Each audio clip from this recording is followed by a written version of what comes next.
Chers amis, bonsoir. C'est avec grand plaisir qu'on se retrouve encore une fois. Et ce soir, nous allons étudier le programme du mercredi, Shiur Aleph, sur la Souga de Pourri. La Souga de ce soir se porte au début sur la somme qu'on doit donner. Est-ce qu'il faut donner une prouta, une petite somme, ou alors tout au contraire, il faut donner une somme qui soit conséquente. Et on va voir donc le Ran. Qu'est-ce que nous dit le Ran sur le Rif? Le Ran se trouve sur la Maseret Megillah d'Av Gimel Amud Bet. Le Ran nous dit comme ça: Au Mishloach Manot, Ish Lereu, Shete Matanot L'Adam Echad. C'est ce que dit la Gemara et le Rif aussi, que les Mishloach Manot, qu'on doit donner l'un à son ami, il suffit de 2 matanot pour un seul homme. C'est quoi Mishloach Manot? C'est quoi les parts qu'on doit donner? Nous dit le Ran, Aïnou Mine Ma'achal, ce sont des choses, des sortes de choses qui soient mangées, ou mishté, ou ça peut être de la boisson, la hachiri, pour ceux qui ont les moyens, la evionim, pour les pauvres, dai lekol echad bematanachat, ce qu'on appelle matanot la evionim, il suffit de donner à chacun matanachat. Pourquoi il suffit, alors que pour le riche, il faut donner 2 manot? Parce que matanachat, inirchevet benem kedavar gadol, c'est considéré comme quelque chose d'important. Si on avait vu dans le programme du lundi, on avait vu le Marzor Vitri, on avait vu aussi le Maril, on avait vu que c'est une mitzvah de tzedaka, donc il suffisait peut-être d'une prouta. Le Maril nous avait dit que celui qui veut faire medakdek, on donne qu'une prouta. Celui qui veut donner que la mitzvah. Là, on voit qu'il faut quand même quelque chose de conséquent. Puisque nous dit le Ran, s'il suffit d'une matana, ça veut dire que c'est quelque chose d'important. Donc, à mon avis, une prouta, ça ne suffit pas. Si c'est une pièce, ça ne marche pas. Donc, on voit que dans le Ran, qu'il faut que ce soit mashou chashuv, une matana chashuva, un don important, conséquent. Ça, c'est un. Deuxième chose qu'on a, c'est le marsha. Le marsha se trouve sur la Gemara. Alors, avant de lire le marsha, on va se rappeler ce que nous a dit la Gemara. La Gemara nous a raconté que Rabbi Yehuda Nassi, il a envoyé à Rav Oshaya, il a envoyé un flan, un bon morceau de viande de veau et un tonneau de vin. Et il lui a renvoyé, il lui a dit, Rav Oshaya, il lui a dit, Rabbeinu, Rabbi Yehuda Nassi, Kiyamta banu mishloach manot. Tu as fait la mitzvah de mishloach manot. Ish lereu. Et là, on a aussi, dans notre Gemara, dans les feuilles que nous avons lues, matanot la evionim. Tu as aussi accompli, pas seulement mishloach manot, mais aussi matanot la evionim. Et là, on a vu Rashi. Rashi nous a dit, Logar Sina, on n'est pas Gores. On n'a pas conversion de matanot la evionim. Pourquoi? Parce que si jamais c'est quelqu'un qui était un evion, ça suffit il n'y a pas besoin de 2 manot, ça suffit une seule mana. Donc pourquoi on a besoin de 2 manot? Alors Rachid dit qu'il a seulement dit que tu as accompli la mitzvah de mishloach manot. Le Maharsha, il dit comme ça. Shadarle, il lui a envoyé Kiyamta banu mishloach manot. Tu as accompli la mitzvah de mishloach manot. Piesh Rashi, nous a dit Rashi. D'atre manotika, puisqu'il a envoyé 2 sortes, de la viande et du vin. Donc, on a le mishloach manot. Ain cham pirusho. Donc, c'est pour ça que Rashi dit, comme il a envoyé 2 manot, donc c'est pas matanot la venim. Matanot la venim n'a pas besoin de 2 manot, il suffit d'une matana chashuva, d'un don important, conséquent. Le Maharsha, il dit comme ça, Ain psham pirusho, ou pirusho eno mevora. son explication, elle n'est pas claire. Pourquoi? Qu'est-ce que Rav Oshaya a besoin de dire à Rabbi Yodanassi, écoute, tu as accompli la mitzvah? C'est évident. Avadaï, c'est évident, de Atma de Agla, de Garba de Chama. Un bon morceau le flanc d'un veau. C'est pas n'importe quel veau, c'était Shlishi la Beten, c'est le troisième veau qui vient de la. Qui est né. Le troisième veau, il a un goût spécial. De Garba de Chamra et un tonneau de vin. Bet manoten, on sait que ce sont deux manotes. On sait qu'il a accompli. Qu'est-ce qu'il avait besoin de dire ça? Et pourquoi l'Agmara nous l'a rapporté surtout? Premièrement, pourquoi il a dit? Qu'est-ce qu'on apprend? Nous dit le Maharsha, venire les kayem kol hanosrot. Moi, le Maharsha dit, je vais essayer de te mekayem, d'expliquer toutes les versions. Kol hanosrot agmarot chez les fanenu. Parce qu'on a des versions dans le Marot. Des maïtenami, Sefa Dekra, qui ont l'Agmara et certaines Nosraot, et des versions d'Agmara qui ramènent aussi la fin du Pasuk, ou Matanot Laïvenim. C'est-à-dire que Rav Oshaya a envoyé à Rabbi Yodanassi, tu as accompli, et en donnant ce que tu nous as donné, et Mishloach Manot, et Matanot Laïvenim, c'est la fin du Pasuk, ou Mishloach Manot, ou Matanot Laïvenim. Pourquoi? Comment ça se fait qu'il a pu accomplir les deux? Nous explique le Maharsha, ou Mishum, puisque que Mana, un morceau, une part, pardon, Mashma Kol Deu. C'est quoi une part? Matanot Laevionim, ou plutôt Mishloach Manot, pardon, on parle de Mishloach Manot. C'est quoi le digne de Mishloach Manot, de donner une part à un ami? Mashma Kol Deu, il n'y a pas marqué combien tu le donnes. Un aliment.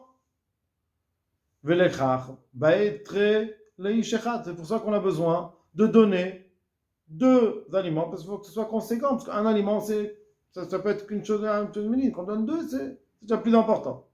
Aval Matana, la différence entre Mana et Matana, Mana qu'on donne à Ishlereu, Shlach Manot, et Matanot Laivionim, c'est une grande différence, nous dit le Maharsha. Aval Matana, Bae Shiur Netina. Quand tu donnes une Matana, il faut un minimum de quantité de dons.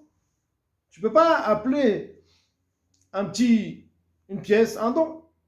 Donc déjà, comprend le Maharsha, ce qu'on a vu dans le Ran, que pourquoi il y a une différence entre Matanot Laïvenim et Mishloach Manot. Pourquoi la Matanot Laïvenim suffit d'un don, alors que Mishloach Manot, il faut deux choses.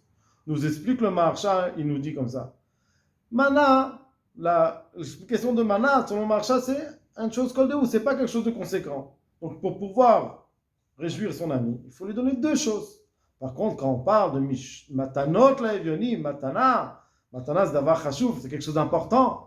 Puisque c'est quelque chose d'important, donc ça suffit d'une matana à un pauvre. Baesh, yur nitina, nous dit le Maharsha, il faut une quantité minimale de dons. Que d'Amunan Bekamadotim, quand on voit qu'il y a un shiur, une matana, il faut que ce soit une matana, on peut appeler ça une matana. Vesagé lei shechat matana achad, il suffit à un pauvre, à un homme, une matana.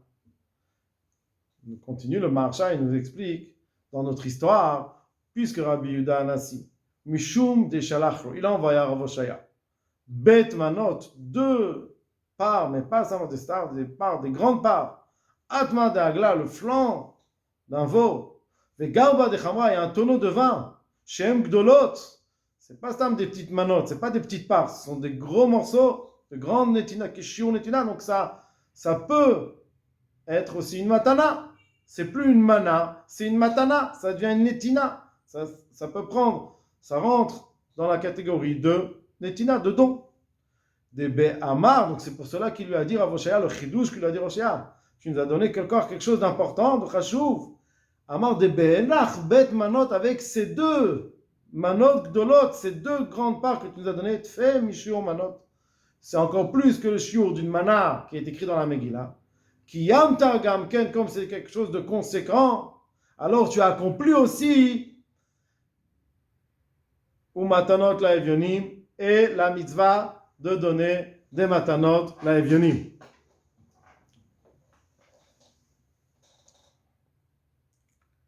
Que shiur netina le Rav Oshaya velivne beto. Donc ça veut dire que puisqu'il lui a donné quelque chose d'important, donc il a aussi accompli la mitzvah de Matanot Laevionim, comme ça nous dit. Au Matanot, on reprend des benach bet manot gdolot fait mishur manot, puisque tu as donné deux grosses parts qui sont plus qu'une stam des parts de la Megillah. Tu as aussi accompli Gamken ou Matanot Laevionim, tu as aussi accompli ce que Pasuk nous dit ou Matanot Laevionim, que shiur netina, parce qu'il y a aussi la quantité conséquente du netina. Et ça, il a été donné, nous dit le Maharsha, les Ravoshaya velivne beto, à Ravoshaya et aussi à les gens de sa famille. Et aussi maintenant on comprend ce qu'il a marqué. Et tu as accompli en nous. Il n'a pas dit en moi, en nous. Il a parlé au pluriel. Pourquoi? Qu'est-ce qu'il veut dire par là? Il veut nous dire et comme tu as envoyé ça à nous, à plusieurs, tu n'as pas envoyé seulement à moi, tu as envoyé à les gens de ma famille.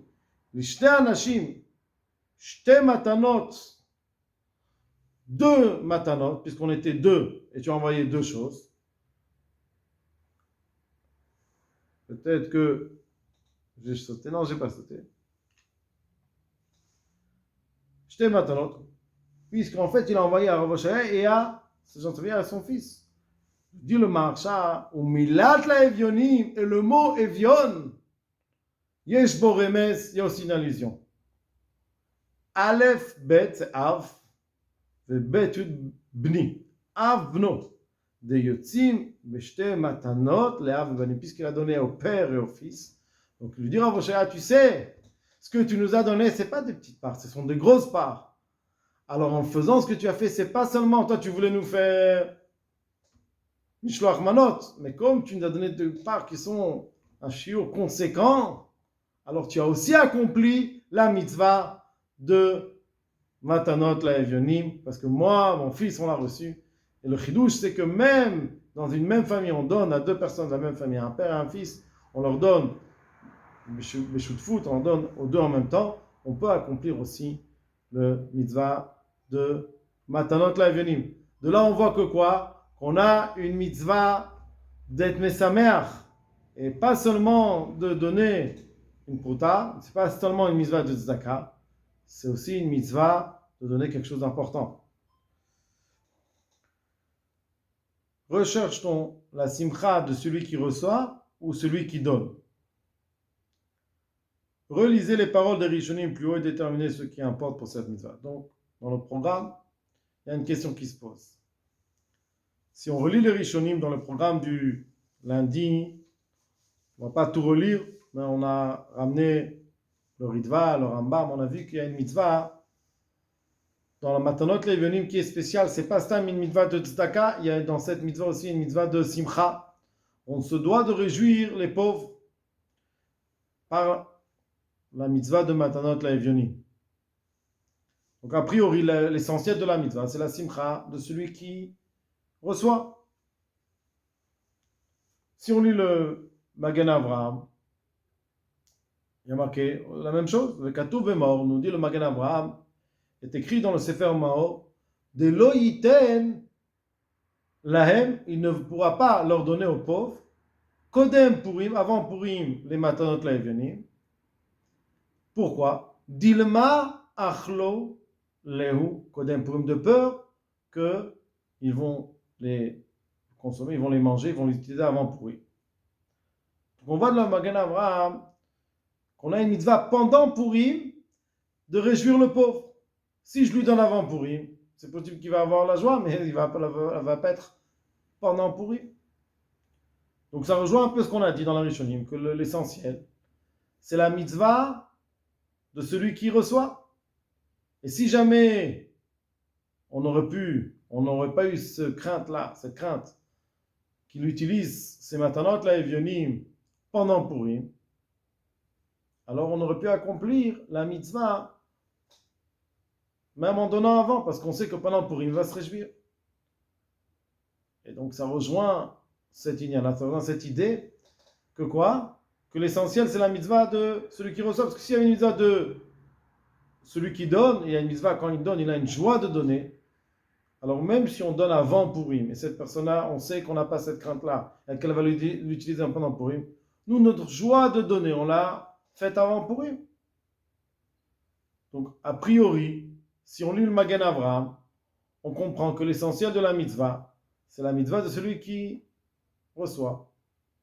Mais même ça, c'est pas évident. Pourquoi? Parce que peut-être que aussi il y a une mitzvah de se réjouir pendant Purim. Et cette simcha-là, on peut aussi la ressentir pendant Purim, même si on a fait le don avant Purim, en sachant le jour de Purim que cette personne-là, elle va être réjouie parce que je lui ai donné hier. Alors ça me donne de la joie. Donc même si on dit qu'il y a une mitzvah de simcha, une mitzvah de joie en donnant le jour de Purim, cette mitzvah peut être faite avant Purim et on peut la ressentir pendant Purim. Donc c'est pas évident du Magen Avraham. On ne peut pas prouver que le Magen Avraham nous dit qu'il n'y a pas de simcha vis-à-vis du noten, qu'il n'y a pas de simcha vis-à-vis de la personne qui donne.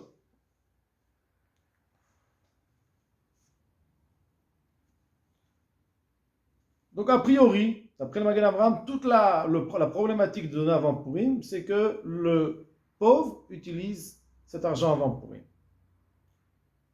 Que nous dit le Machatit HaShekel? Machatit HaShekel, il dit comme ça, au Minaga Olam, l'habitude elle est dans le monde, l'iten kodem Purim, que les gens donnent déjà leur matanot, la evionim, avant même Purim.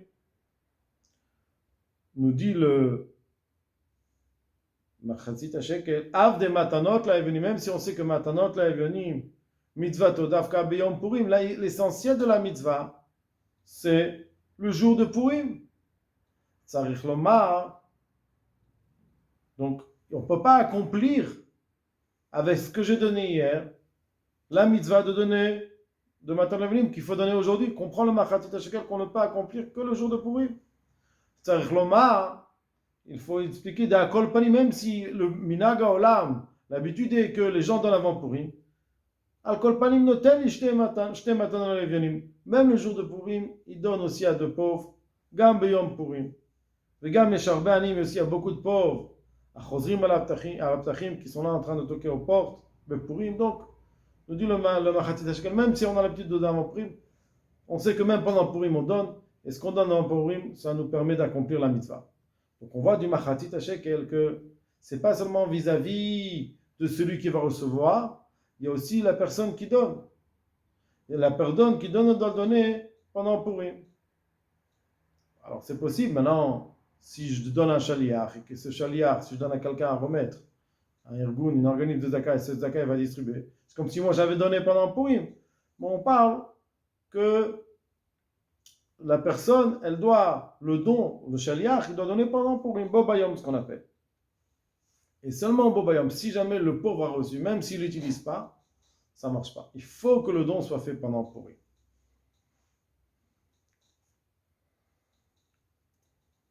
Donc ça, c'est le Machatzit HaShekel. Peut-être que le Machatzit HaShekel aussi, il a compris. Le Magen Avraham, est-ce que c'est une explication? Est-ce que du Magen Avraham, s'il explique le Magen Avraham, il veut dire que la problématique, ce n'est pas seulement au niveau de la personne qui reçoit, c'est aussi vis-à-vis de la personne qui donne, parce qu'elle a une mitzvah de le faire pendant Purim. Pourquoi? Peut-être qu'il doit plus ressentir, parce que c'est une mitzvah de simcha, il n'y a pas marqué dans le Machatzit HaShekel quelle est la raison. Pourquoi la mitzvah d'Afka Bobayom? Bobayom, peut-être c'est pour aussi la simcha de celui qui va donner, et aussi pour s'assurer aussi que le pauvre va l'utiliser pendant Purim. On a le Aruch HaShulchan. Que nous dit le Aruch HaShulchan? Veyesh li istapek. Donc le Aruch HaShulchan, il revient au Mishloach Manot. Que Sheshelach Manot l'Erout, quand il va donner des Mishloach Manot à son ami, Sheba Mechakim, Kodem Purim, son ami il est loin, il lui envoie déjà avant Purim. Veyagiolo be Purim. Et si jamais ce qu'il va lui donner va être reçu pendant Purim. Aïm Yatsa Beze Yede Mishloach Manot. Moi je l'envoie aujourd'hui, mais je sais que quoi? Que il va le recevoir pendant Purim. Im Yatsa Beze Yede Mishloach Manot. est-ce qu'il peut accomplir la mitzvah de Mishloach Manot? Il va recevoir pendant Purim. Moi, je vais jouer. Quelle différence si je lui donne le jour de Purim ou je l'envoie, il le reçoit pendant Purim? L'essentiel, c'est qu'il le reçoit pendant Purim. Nous dit là au Chashulchan, V'yesh mishomer d'yatsa. Il y en a qui disent qu'il a quitté sa mitzvah, le Be'eretev, c'est peut-être un trait de Shem et Shomrim. V'lu nire, nous dit le Machatit Hashekel, le Aruch HaShulchan, pardon, de lo yatsa. Non, il n'a pas accompli la mitzvah de Mishloach Manot. De Bainan Mishloach Manot Bepurim, on a besoin qu'il lui envoie le Mishloach Manot pendant Purim Atzmo. Pourquoi Ve'od, et en plus, d'Aikar Mishloach Manot avec Mishum Simcha. Il y a la mitzvah d'envoyer pendant Purim. Avant, tu n'as pas la mitzvah.